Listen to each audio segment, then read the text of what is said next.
مرحبا مشاهدينا الكرام. سأقدم لكم البصرة بالفول، أي البصرة المغربية.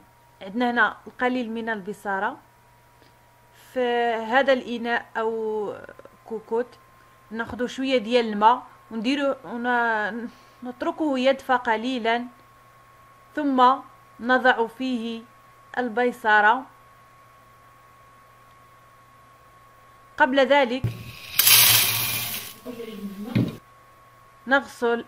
ذلك ننظفها جيدا، وبعد أن ننظفها جيدا ونضعها في طنجرة الضغط ونغلق عليها. نتركها حتى تنضج.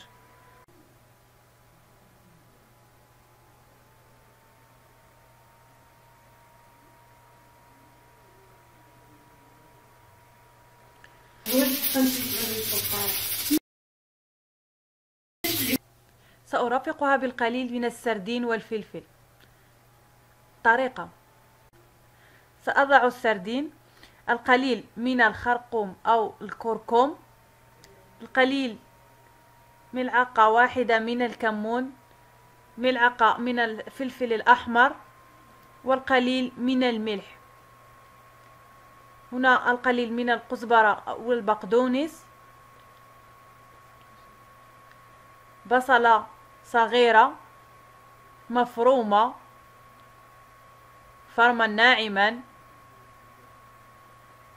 ولدي القليل من السردين المنقى جيدا، طبيعة الحال نظيف، ونصف ليمونة، والقليل من الدقيق.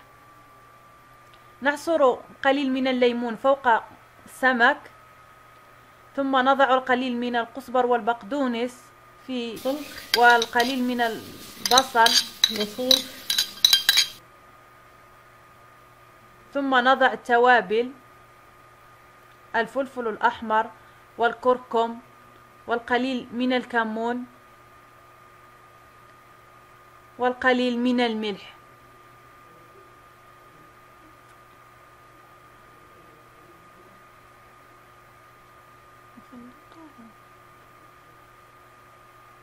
نمزج الخليط، وأكيد القليل من الليمون. نمزج الخليط،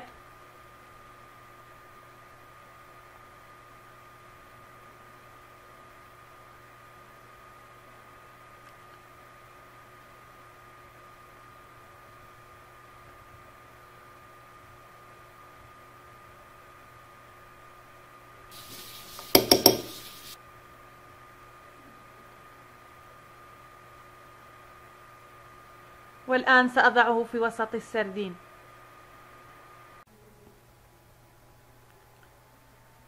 والآن سأضعه في الدقيق.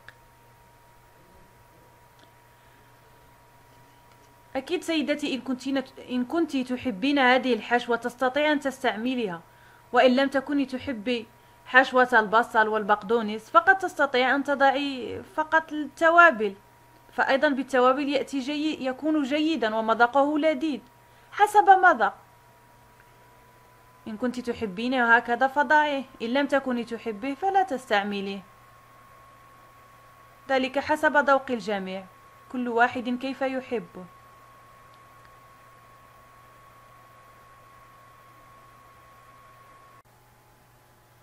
سأستمر هكذا حتى نهاية الكمية الموجودة عندنا.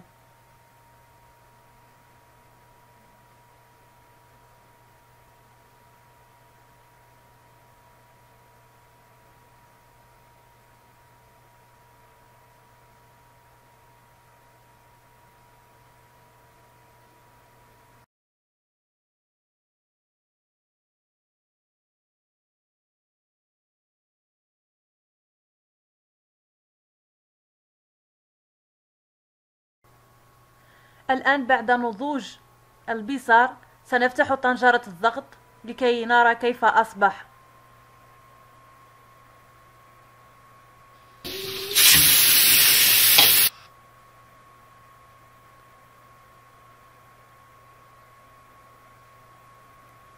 إنه جيد.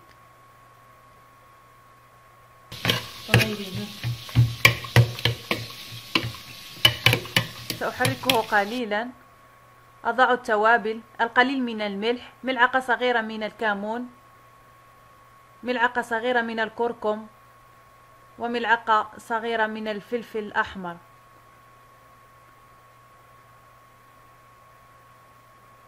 قليل من الثوم، حبة أو حبتين على حسب الرغبة. القليل من الكزبرة، قليل من زيت الزيتون، فقط نصف كأس، والقليل من الماء،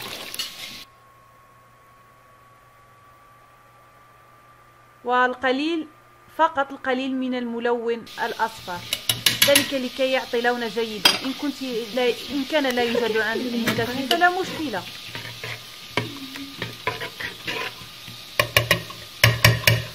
الآن سنضع الخلاط الكهربائي.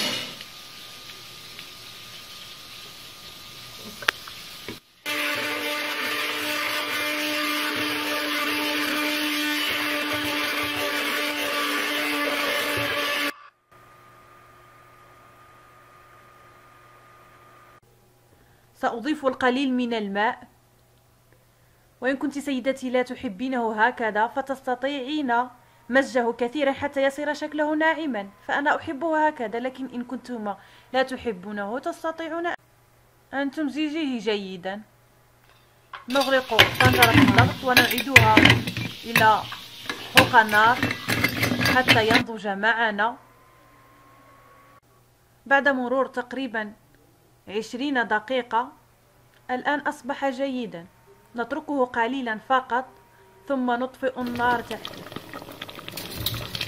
هكذا أصبح الآن جاهزا.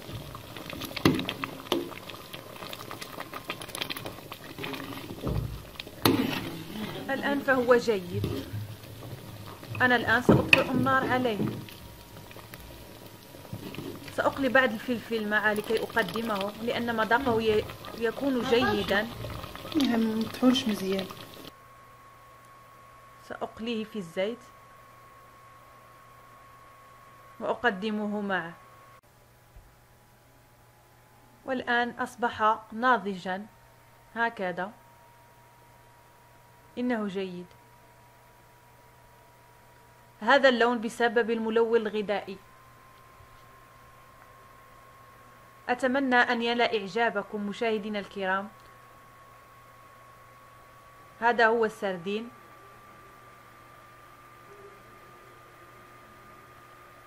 هذه هي الحشوة.